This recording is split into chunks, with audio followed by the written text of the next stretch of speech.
Experience 11 days of Grand Europe trip with easy EMI of rupees 25,000 only with GT Holidays, South India's #1 travel brand.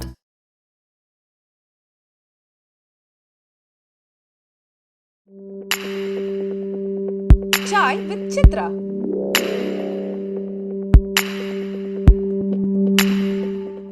இன்றைய சாய் சித்ரா நிகழ்ச்சியிலே பங்கு பெறுகின்ற விருந்தினர் திரை விமர்சகரான பரத்வாஜ் ரங்கன். கடந்த 20 ஆண்டுகளாக திரை விமர்சகராக பணியாற்றி வரும் பரத்வாஜ் ரங்கன் 2006ஆம் ஆண்டிலே சிறந்த திரை விமர்சகருக்கான தேசிய விருதை பெற்றவர்.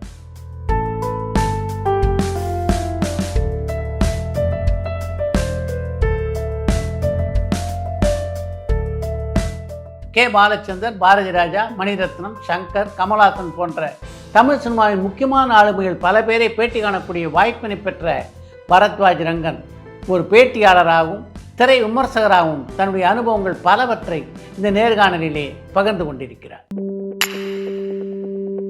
Chai with Chitra.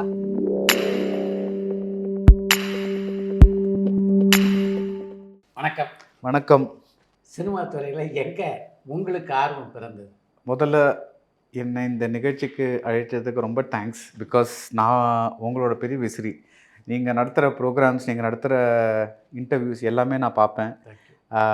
அண்ட் நீங்கள் ஒரு ரொம்ப முக்கியமான ஒரு கலை சேவை பண்ணுறீங்கன்னு நான் நினைக்கிறேன்.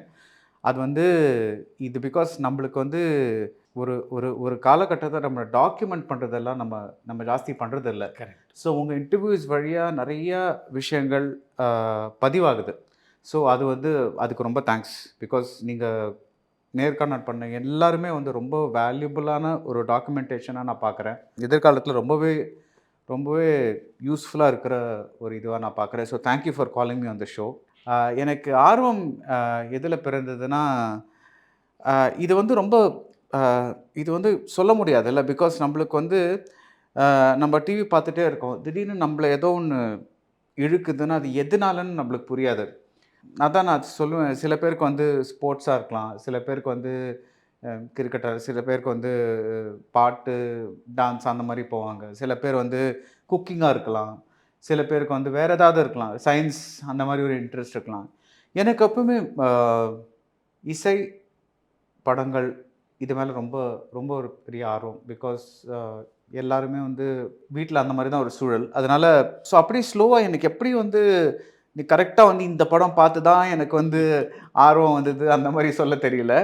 பட் சின்ன வயசுலேருந்தே எனக்கு வந்து படம் பார்க்குற சினிமா மேலே ஒரு பிடிப்பு. பிகாஸ் அப்போல்லாம் வந்து இப்போ நான் தியேட்டர் போனேன்னா, இப்போது நூன் ஷோ ஒரு படம் இருக்கும், 3 ஷோ ஒரு படம் இருக்கும்.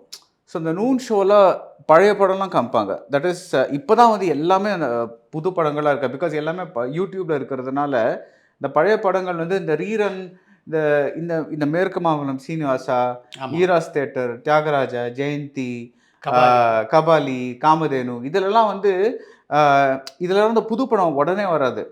ஸோ அந்த புது படம் வர மட்டும் நான் இப்போ குடியிருந்த கோயில் அதெல்லாம் வந்து நான் பிக் ஸ்க்ரீனில் பார்த்துருக்கேன். அதெல்லாம் எனக்கு என்னோட ஜென்ரேஷனே இல்லை அந்த படம்லாம். பட் நான் குடியிருந்த கோவில், தெய்வமகன் இதெல்லாம் வந்து நான் பிக் ஸ்க்ரீன்லேயே பார்த்துருக்கேன். ஏன்னா வந்து அது நூன் ஷோவில் இல்லை 3 ஷோஸில் புத்தம் புதிய காப்பி அப்படின்னு போட்டு அப்படியே வரும். ஸோ அதெல்லாம் நான் பார்க்க ஏதோ ஒன்று எனக்கு எப்போல்லாம் டைம் கிடைக்குதோ, இல்லை என்னோடய ஃப்ரெண்ட்ஸும் அப்படி அமைஞ்சிட்டாங்க. ஸோ எப்போல்லாம் ஒரு குரூப் வருதோ நாங்கள் போயிட்டு ஏதாவது ஒரு படம் பார்த்துருவோம். இதெல்லாம் கூட நிறையா வரும். The guns of Navarone, sound of music, இந்த மாதிரிலாம் இங்கிலீஷ் படங்கள் கூட, பழைய இங்கிலீஷ் படங்கள் கூட நிறைய தியேட்டரில் பார்க்குற சந்தர்ப்பம் கிடச்சிது. ஸோ அந்த மாதிரி பார்த்து வளர்ந்த ஒரு இதுதான். ஸோ அந்த மாதிரி தான் சொல்லுவேன். அந்த காலத்தில் பரத்வாஜ் ரங்கனுக்கு குறிப்பிட்ட ஒரு நட்சத்திரம், பிடிச்ச நட்சத்திரம் அப்படின்னு ஏதாவது உண்டு? கமல்ஹாசன். அப்படியா? ஆமாம். அந்த காலத்துலேருந்தே? ஆமாம். அவர் பண்ணுற படங்கள்லாம் ரொம்ப ஒரு மாதிரி வித்தியாசமாக இருக்கும். எனக்கு சலங்கைவலி பார்த்த ஞாபகம் இருக்குது, சிப்பிக்குள் முத்து பார்த்த ஞாபகம் இருக்குது. அது வந்து இந்த டப் பண்ணி வந்தது, சுவாதி மத்தியத்துலேருந்து டப் பண்ணி வந்தது. என்னமோ அவர் பண்ணுற படங்கள்லாம் கொஞ்சம் எனக்கு அந்த காலத்துலேருந்தே கொஞ்சம் சீரியஸான படங்கள், லைட் ஃபிலிம்ஸை விட சீரியஸான படங்கள் எனக்கு பிடிக்கும். அது நம்ம எப்படின்னு தெரியல. பட் அப்போலேருந்தே கொஞ்சம் இவர் கொஞ்சம் அந்த அந்த அந்த அந்த ஜோனில் போவார்ல அப்பப்போ. அஃப்கோர்ஸ் ஜப்பானில் கல்யாணராமன் அதெல்லாம் வரும், என்டர்டெய்னிங்காக வரும். பட் அவர் நிறைய அந்த மாதிரி கொஞ்சம் நல்ல படங்களும் பண்ணியிருக்காரு. அந்த மாதிரி கொஞ்சம் சீரியஸாக படங்கள் பண்ணதுனால அதில் கொஞ்சம் எனக்கு ஈடுபாடு ஜாஸ்தி. ஸோ எனக்கு அந்த அவர் பண்ண படங்கள்லாம் கொஞ்சம் பிடிக்கும். மூன்றாம் பிறை அப்போ பார்க்க விடலை. பட் ஐ திங்க் ஒரு ஒரு ஒரு அந்த ஒரு பாட்டுக்காக தான். ஸோ அதுக்கப்புறம் வந்து ஒளியும் அந்த பாட்டு வந்த அப்புறம் இனிமேல் என்ன பார்த்தா என்ன பார்க்காட்டி என்ன அப்படின்னு சொல்லிட்டு அதான் அந்த காலம் மாறும்ல அந்த மாதிரி சொன்னாங்க. ஸோ பட் அது வந்தப்போ அது பயங்கர இன்னும் ஞாபகம் இருக்கு. ஸ்கூல்ல வந்து இல்லை யாருமே போகக்கூடாது அந்த படத்துக்கு. இந்த ரொம்ப பொன்மேனி உருகுது. அப்புறம் இந்த நிறைய இந்த சில்க் ஸ்மிதா சீன்லாம் இருக்குல்ல. ஸோ திரை விமர்சகராக ஆனதுக்கு பின்னால் கமல்ஹாசனை சந்தித்த போது என்னைக்காவது நான் உங்களுடைய தீவிர ரசிகன் அப்படின்னு அவர்கிட்ட சொல்லியிருக்கீங்களா? இல்லை, தீவிர ரசிகருங்கிறது சின்ன வயசுல தான். இப்போ அவர் பண்ணுற படங்கள் பிடிக்கும், சில படங்கள் பிடிக்கும், சில படங்கள் பிடிக்காது. பட் எனக்கு ஒர்க் ஆகலைங்கிறது தான் இதுவே தவிர அந்த அந்த அந்த ஸ்கூல்ல இருந்த ஒரு கமல் அது அது யாருக்குமே இப்போ அவ்வளோ இல்லை. அது ஐ திங்க் அது ஒரு ஏஜ் ஆனப்புறம் அது அது தானாகவே போயிடும்னு நினைக்கிறேன். அது இதுவாக இருக்கட்டும், மியூசிக்காக இருக்கட்டும், எல்லாமே வந்து ஐ திங்க் ஒரு ஒரு ஒரு ஒரு கொஞ்சம் வயசாக கொஞ்சம் இது வருதுன்னு நினைக்கிறேன். நம்மளுக்கு ஒரு என்ன சொல்கிறது, ஒரு அப்ஜெக்டிவிட்டி. ஸோ அதனால் ஒரு அவங்க அவங்க அவங்க எடுத்திருக்கிற உழைப்பு தெரியும். ஃபார் எக்ஸாம்பிள் உத்தம வில்லன், எனக்கு அது நல்ல கதைன்னு தெரியும், அதில் நல்ல நல்ல விஷயங்கள் இருக்குன்னு தெரியும். பட் படமாக எனக்கு அது ஒர்க் ஆகலை. So I am able to say இது நல்லா இருக்குது, இது நல்லா ஓவராலாக. ஆனால் எனக்கு அந்த படம் வந்து அவ்வளோ நிறைவே தரல. ஸோ அந்த மாதிரி ஐ எம் ஏபிள் டு இது. ஸோ பட் சின்ன வயசில் நாங்கள்லாம் இப்போ அந்த இதுதான் அந்த ஆரண்ய காண்டமில் கேட்பாங்க இல்லை, நீ கமல் ஃபேனா ரஜினி ஃபேன் அப்படின்ட்டு. அந்த மாதிரி தான் ஸ்கூலில் எல்லோரும் வந்து ஒரு பிரிவு அப்படியே. வேலை செஞ்ச போதும் சரி, படித்த போதும் சரி, உங்கள் ஆசை பூரா சினிமாவாக இருந்தது. எந்த காலகட்டத்தில் இந்த துறைக்குள்ளே அதாவது ஒரு விமர்சகராக அடி எடுத்து வைக்கிறது முடிவு பண்ணீங்க? நான் ஆரம்பித்தது 2003 எக்கனாமிக் டைம்ஸ் மெட்ராஸ் ப்ளஸ்னு ஒரு ஒரு ஒரு ஒரு மேகசின் இருந்தது. அப்போ நான் ஃப்ரீலான்சராக ஆரம்பித்தப்போ அவங்களுக்கு எழுதிட்டு இருந்தேன். அப்படியே இந்தியன் எக்ஸ்பிரஸ்க்கும் எழுத ஆரம்பித்தேன். ஸோ இந்த 2 நியூஸ் பேப்பருக்கும் எழுதிட்டு அப்புறம் ஸோ இந்த வருஷத்தோட 20 வருஷம் முடியுது எனக்கு. ஸோ 2003 ஜான்வரியில் ஆரம்பித்தேன். ஸோ இது வந்து இப்போ அது எந்த ரிவ்யூ தெரியுமா, விக்ரம் நடித்த தில் படம் இருக்கு இல்லையா, அது வந்து ஹிந்தியில் தம்னு ரீமேக் பண்ணாங்க விவேக் ஓபராயோட. ஸோ அப்போ வந்து அந்த தான் என்னோட ஃபர்ஸ்ட் ரிவ்யூ. அந்த படம் அந்த ரீமேக் தான் என்னோட ஃபர்ஸ்ட் ரிவ்யூ.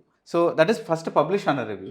ஸோ அதுக்கப்புறம் அந்த மாதிரி போக போக எனக்கு அப்போ என்னென்னா ஒரு பெரிய அட்வான்டேஜ் என்னென்னா பிளாக்ஸ் அப்போ தான் வந்து நிறைய எல்லாருமே பிளாக் பண்ண ஆரம்பித்தாங்க. ஒரு ஏர்லி 2000 பெரிய இன்டர்நெட் பூம் நடந்துச்சுல. ஸோ அப்போ எல்லாருமே வந்து பிளாக் வச்சுருக்கிறதுனால என்னால் பெரிய பெரிய ரிவ்யூஸ் எழுத முடிஞ்சுது. ஸோ அதை எழுதிட்டு அதை கட் பண்ணி நியூஸ் பேப்பருக்கு கொடுத்துருவேன். பட் அந்த பெரிய ரிவ்யூக்கு வந்து ஒரு தானாகவே ஒரு ஆடியன்ஸ் வர ஆரம்பிச்சது. ஒரு டீட்டெயில் ரிவ்யூ. ஒரு இப்போ நீங்கள் வந்து நீங்களே நிறைய பத்திரிகை இதெல்லாம் பார்த்துருக்கீங்க நீங்கள். ஸோ அங்கே வந்து ஒரு பேஜ் கணக்கு தான், காலம் கணக்கு தான். நீ வந்து எவ்வளோ எழுதினாலும் இவ்வளோ தான், நீ இந்த வேர்ட்ஸுக்கு மேலே நீங்கள் வந்து எழுத முடியாது. அந்த இத்தனை பப்ளிஷ் பண்ண முடியாது, பிகாஸ் இடம் கிடையாது. பட் பிளாக்லாம் நம்ம இஷ்டம். ஸோ அது இருந்ததுனால அண்ட் ஸ்லோவாக என்ன ஆச்சுன்னா சினிமா பிரியர்கள், சினிமா ரசிகர்கள் அவர்கள் வந்து இந்த பிளாகை வந்து கண்டுபிடிச்சு அந்த அந்த இது வந்து அந்த ரிவ்யூவை பார்த்து அந்த ரிவ்யூ அதை சுற்றி ஒரு டிஸ்கஷன் பண்ண ஆரம்பித்தாங்க. ஸோ அந்த கம்யூனிட்டியும் வளர ஆரம்பிச்சிது. So of course over the years சில பேர் வெளியே போவாங்க, உள்ளே வருவாங்க, அந்த மாதிரி. பட் அந்த கம்யூனிட்டி வளர வளர அந்த that is been a very satisfying thing. Because அந்த ஒரு சினிமாவை பற்றி பேசணுன்னு ஒரு இடம் இருக்குது. இப்போ பரத்வாஜ் ரங்கன் அப்படிங்கிற என்னோடய பிளாக் சைட் வந்து இப்போது சினிமா பற்றி பேசணுன்னா அங்கே போய் ஒரு ஒரு ஒரு கம்யூனிட்டி ஸ்பேஸ் மாதிரி இருக்குது. That is for those interested in cinema. So அது வந்து தானாக அமைஞ்சது அந்த அந்த பிளாக். பிகாஸ் எனக்கு ஒரு பெரிய விஷயத்தில் என்ன நம்பிக்கைன்னா, இப்போ வந்து நான் ஒரு 5 வருஷத்துக்கு முன்னாடி நான் வந்து இப்போ விமர்சகர் ஆகணும்னு விருப்பப்பட்டிருந்தேன்னு வச்சுக்கோங்களேன். என்னால அந்த அந்த பிளாகுங்கிற ஒரு இது என்கிட்ட இருந்திருக்காது. நானும் நியூஸ் பேப்பர்ல வந்து அளவா ஒரு வேர்ட் கவுண்ட் வச்சு அவங்க தான் சொல்ற நான் வந்து அளவுக்கு அவங்க எழுத சொல்ற முடியும். அளவுக்கு தான் எழுத முடியும். ஸோ இது எல்லாமே ஒரு டைமிங். சில பேர் டெஸ்டினின்னு சொல்லுவாங்க, சில பேர் right place at the right டைம்னு சொல்லுவாங்க, சில பேர் வந்து கடவுள் அருள் அப்படின்னு சொல்லுவாங்க. இது எது எப்படி சொல்றீங்களோ லக்குன்னு சொல்லுவாங்க. எனக்கு வந்து நான் வந்த டைம் இந்த பிளாக் எக்ஸ்ப்ளோஷன் அது சரியான நடந்ததுனால தருணமா இருந்தது. சரியான தருணமா இருந்தது. ஸோ அது அப்படியே வந்து பிகாஸ் எனக்கு வந்து நம்ம இருக்கிற சர்க்கம்ஸ்டன்சஸை நம்ம வந்து நம்ம இது பண்ணியே ஆகணும். நம்ம பிகாஸ் நம்மளா வந்து எவ்வளோ வேலை பண்ணாலும் நம்மளை சுற்றி வந்து ஒரு 1000 விஷயங்கள் வந்து அப்படியே வந்து கூடினா தான் அது அது வந்து ஒரு ஒரு ஒரு- அந்த முழுமை பெறும். நம்ம பண்ற உழைப்பும் வந்து சேர்ந்து அதோட இதுவாகும், டிராவல் ஆகும். இது நீங்களும் நம்புறீங்க இல்லையா? உண்மைதான் உண்மை. ஸோ முதல் தமிழ் விமர்சனம் எது? முதல் தமிழ் திரைப்படம் எனக்கு ஆக்சுவலி ஞாபகமே இல்லை. பட் தூள்னு நினைக்கிறேன். அதுவும் விக்ரம் படம் தான். இது கனெக்ஷன். ஸோ தூள் 2003 வந்ததுன்னு நினைக்கிறேன். அந்த சீரீஸ் அன்பே சிவம், தூள் அந்த சீரீஸ் அந்த படங்கள் அதை பற்றி எழுதினது. எனக்கு வந்து ஒரு பெரிய இது என்னென்னா நான் இங்கிலீஷில் எழுதினதுனால தமிழ் படங்களை பற்றிய ஒரு மற்றவங்களும் வந்து அதை பற்றி பேசுவாங்க. தட் இஸ் தமிழ் படங்கள் பார்க்காத மற்ற வேற்றுமொழி பேசிய இவங்களும் வந்து அவங்க வந்து இது தமிழ் படம், இந்த படத்தில் கமல்ஹாசன் நடிச்சிருக்காரு, இந்த படத்தில் இது நடிச்சிருக்காரு. ஸோ அந்த மாதிரி ஸ்லோவாக அவங்களும் வந்து பார்ட்டிசிபேட் பண்ண ஆரம்பித்தாங்க. ஸோ அது ஒரு நல்ல விஷயமா இருந்தது. எனக்கு இன்னி மட்டும் என்னை வந்து நிறைய பேர் கேட்பாங்க, ஏன் எல்லா வீடியோஸும் வந்து தமிழில் பண்ணல, ஏன் சிலது மட்டும் தமிழில் பண்ணுறீங்க, சிலது வந்து இங்கிலீஷில் பண்ணுறீங்க அப்படின்ட்டு. ஸோ எனக்கு வந்து ஒரே ஒரு ஆன்சர் தான். இப்போ அந்த படம் வந்து இப்போ வந்து எல்லாருமே பேன் இண்டியான்னு சொல்கிறாங்கல்ல. ஒரு படம் வந்து பேன் இண்டியா படமாக இருந்ததுன்னா அது வந்து ஒரு தமிழ்நாட்டை தாண்டி அங்கே போகணும் அப்படின்ட்டு ஒரு இன்டென்ஷனோட தான் அவங்க எடுக்கிறாங்க. ஸோ அதுக்கான இன்டர்வியூ வந்து நம்ம இங்கிலீஷ் எடுத்தால் தான் அது போக வேண்டிய இடத்த போய் சேரும். நம்ம தமிழ் எடுத்தால் தமிழ்நாட்டை மட்டுமே போய் சேரும். ஸோ அதனால் என்னோட லாஜிக் அதுதான். முடிஞ்ச மட்டும் சப்டைட்டில்ஸ் கொடுக்குறோம். பட் முடியலன்னா அது இது பண்ணுறோம். பட் எனக்கு என்னென்னா இப்போ நிறைய வந்து தமிழை தாண்டி தமிழ்நாட்டில் இருக்கிறவங்க, தமிழ் பேசுகிறவங்களை தாண்டி நிறைய பேருக்கு இப்போ தமிழ் சினிமாவில் இன்ட்ரெஸ்ட் ஜாஸ்தியாக இருக்குது. உண்மைதான். ஸோ அதில் வந்து நம்ம கொஞ்சம் அதில் கொஞ்சம் கவனம் செலுத்தினா நல்லா இருக்கும்னு தோணுச்சு. அவ்வளோ. நீங்கள் பல தமிழ் திரைப்படங்களுக்கு பிரிண்ட் மீடியாவில் விமர்சனம் எழுதியிருக்கீங்க. ஆமாம். அந்த விமர்சனங்கள் ஏதாவது எதிர்வினையை சந்திக்கக்கூடிய சூழலை ஏற்படுத்தியிருக்கா? இல்லை, பிரிண்டில் எழுதும்போது அவ்வளோ இது இல்லை. பிகாஸ் அப்போல்லாம் வந்து ஒரு ஜாஸ்தி கான்டாக்டே இல்லை. விமர்சகர் மாட்டுக்கு அவர் ஏதோ எழுதிட்டுருப்பார் நியூஸ் பேப்பரில். ஸ்டார்ஸ் வேறு எங்கேயாவது இருப்பாங்க. அண்ட் அவங்க வந்து இங்கிலீஷ் லாங்குவேஜில் எழுதுகிறவங்களுக்கு ஜாஸ்தி மதிப்பு கொடுக்க மாட்டாங்க. தமிழில் எழுதுகிறவங்க விகடன், குமுதம், கல்கி அந்த மாதிரி அதுக்கு தான் வந்து பிகாஸ் அதுதானே தமிழ்நாட்டில் போய் நிறைய அதிக அளவுக்கு ரீச் ஆகுது. ஸோ அந்த ரீச் அவங்களுக்கு அதுதான் வந்து. ஸோ அதில் வந்து கொஞ்சம் இதுவே தவிர இங்கிலீஷில் எழுதுகிறவங்களுக்கு I don't think they would இது இன்ஃபேக்ட் முந்தியெல்லாம் வந்து இப்போ பண்ணுறாங்களா இல்லைன்னு தெரியல. முந்தியெல்லாம் வந்து ப்ரெஷ் ஷோக்கு அப்புறம் ஒரு கவரில் கொஞ்சம் பணம் போட்டு கொடுப்பாங்க, படத்தை பற்றி நல்லா எழுதுங்க அப்படின்னு சொல்லிட்டு. எனக்கு ஹிந்து ரிவ்யூ இருக்குது, எக்ஸ்பிரஸ் ரிவ்யூ இருக்குது. எனக்கு எங்களுக்கெல்லாம் ஒன்றும் கவரே வராது. நான் வந்து ஸோ அவங்க கண்டுக்கவே மாட்டாங்க. தட் இஸ் நீங்கள் மட்டுக்கு எழுதுங்கப்பா அப்படின்ட்டு அந்த மாதிரி விட்டுருவாங்க. ஸோ எனக்கு வந்து அந்த மாதிரி ஒன்றும் பெருசாக வந்ததில்லை. உங்களுக்கு அப்போ வருத்தம் இருந்திருக்கா, தமிழ் விமர்சகர்களை மதிக்கிற அளவுக்கு ஆங்கிலத்தில் விமர்சனம் பண்ணுற நம்மளை மதிக்கலையே அப்படின்ட்டு? இல்லை, பட் எனக்கு நிறைய இது வந்ததில்லை. இந்த ஒரு என்னை படிக்கிறவங்க படிச்சுட்டு தானே இருந்தாங்க. அது வந்தது, நேஷ்னல் அவார்டு வந்தது. ஸோ அந்த மாதிரி நிறைய சைட் பை சைடு இதுக்கே ஒரு ஒரு இது வந்ததில்லை, ஒரு அங்கீகாரம் கிடைச்சதில்லை. ஸோ எனக்கு என்னை பொறுத்த மட்டும் இது ஒரு சின்ன லெவலில் ஒரு ஆக்டராக இருக்கிற மாதிரி தான். நம்ம பண்ணுறது எல்லாமே வந்து நம்மளுக்கு எப்போ ஆடியன்ஸ் இருக்காங்களோ அது மட்டும் நம்மளுக்கு. ஸ்டார்ஸ் வந்து நம்மளை கண்டுக்கிறாங்களோ கண்டுக்கலையோ அது வேறு விஷயம். அவங்கள மதிக்கிறாங்க. ஆடியன்ஸ் நம்மளை மதிக்கிறாங்களா, அவங்க நம்ம ஷோ வந்து பார்க்குறாங்களா, அவங்க வந்து நம்ம எழுதுறதை வந்து படிக்கிறாங்களா, நம்ம இன்டர்வியூ பண்ணால் வந்து பார்க்குறாங்களா, அதுதான் வந்து நம்மளுக்கு கிடைக்கக்கூடிய ஒரு அங்கீகாரம். ஸோ அது இருக்கிற மட்டும் மற்றதெல்லாம் இன்னும் அவ்வளோ வருத்தப்பட வேண்டிய விஷயம் இல்லை. இது இல்லைன்னா வருத்தமாக இருக்கும். இப்போ உங்கள் ஷோவில் வந்தது எனக்கு ரொம்ப பெருமையாக இருக்குது, ரொம்ப சந்தோஷமாக இருக்குது. ஸோ நீங்கள் இது ஒரு அங்கீகாரம் எனக்கு. தட் உங்களை மாதிரி ஒரு திரைப்படத்துறையில் ஒரு 50 வருஷத்துக்கு மேலே இருக்கிற ஒருத்தர் வந்து என்ன மாதிரி ஒரு ரிலேட்டிவ் நியூ கமரை கூப்பிட்டு உங்கள் ஷோவில் வந்து உட்கார வச்சது எனக்கு ரொம்ப சந்தோஷமாக இருக்குது. ஸோ இதெல்லாமே எனக்கு ஒரு ப்ரைஸ் மாதிரி தான், ஒரு அங்கீகாரம் மாதிரி தான். ஸோ நம்மளுக்கு கிடைக்கிறதுல சந்தோஷப்படுறது இஸ் நைஸ், கிடைக்காததை பற்றி வருத்தப்படுறதுல பாயிண்டே கிடையாது. ஸோ நீங்கள் விமர்சனங்களை எழுதிட்டு இருந்தபோது ஏதாவது ஒரு படைப்பாளி அல்லது ஒரு கலைஞர் ரொம்ப அழகாக விமர்சனம் பண்ணியிருக்கீங்க, ரொம்ப கன்ஸ்ட்ரக்டிவாக நல்லா இருந்தது அப்படின்னு எப்போவாவது ஒரு சந்தர்ப்பத்தை உங்களை பாராட்டியிருக்காங்களா? ஹாரிஸ் ஜெயராஜ் வந்து நான் வேட்டையாடு விளையாடல அந்த மஞ்சள் வெயில் மாலையில் அந்த பாட்டை பற்றி எழுதியிருந்தேன். அப்போ வந்து நல்லா அப்சர்வ் பண்ணியிருக்காங்கன்ட்டு சொல்லிட்டு அவர் ஒரு கமெண்ட் கொடுத்தாரு. அந்த மாதிரி அப்பப்போ வந்து பட் ஜாஸ்தி கம்யூனிகேஷனே கிடையாது. பிகாஸ் நம்ம வந்து நம்ம வேலையை இங்கே பண்ணிகிட்ருப்போம், அவங்க வந்து அவங்க வேலையை அங்கே படிப்பேன். பட் இப்போ நான் என்ன பார்க்குறேன்னா, நிறைய புது இயக்குனர்கள் சார் நான் அவங்க ரிவ்யூஸை பார்த்து, நான் ஸ்கூல்லேருந்தோ காலேஜ்லேருந்தோ பார்த்து நிறைய இன்ட்ரெஸ்ட் வந்தது படத்தில். படத்தை இப்படிலாம் பார்க்கலாமா அப்படின்னு ஒரு ஐடியா கிடச்சிது. அது சொல்லும்போது எனக்கு ரொம்ப சந்தோஷமாக இருக்குது. பிகாஸ் ஏதோ நம்மளால் முடிஞ்சது சில பேருக்கு நம்ம தாட் ப்ராசஸை கொஞ்சம் ஷேர் பண்ணியிருக்கோன்னா அது கொஞ்சம் சந்தோஷத்தான் இருக்குது. எஸ்.ஏ. சூர்யாவுடைய நேர்காணல் நிகழ்ச்சியாக அமைந்ததுக்கு என்ன காரணம்? எல்லாருமே வந்து வெற்றியை பற்றி சாதாரணமாக பேசுவாங்க, ஆனால் தன்னோட தோல்வியை பற்றி எனக்கு இதுதான்ப்பா நடந்தது, நான் வந்து இது கூட எனக்கு சினிமா மேலே இவ்வளோ ஆசை, அந்த மாதிரி ஒரு பேசினது வந்து எனக்கு ரொம்ப.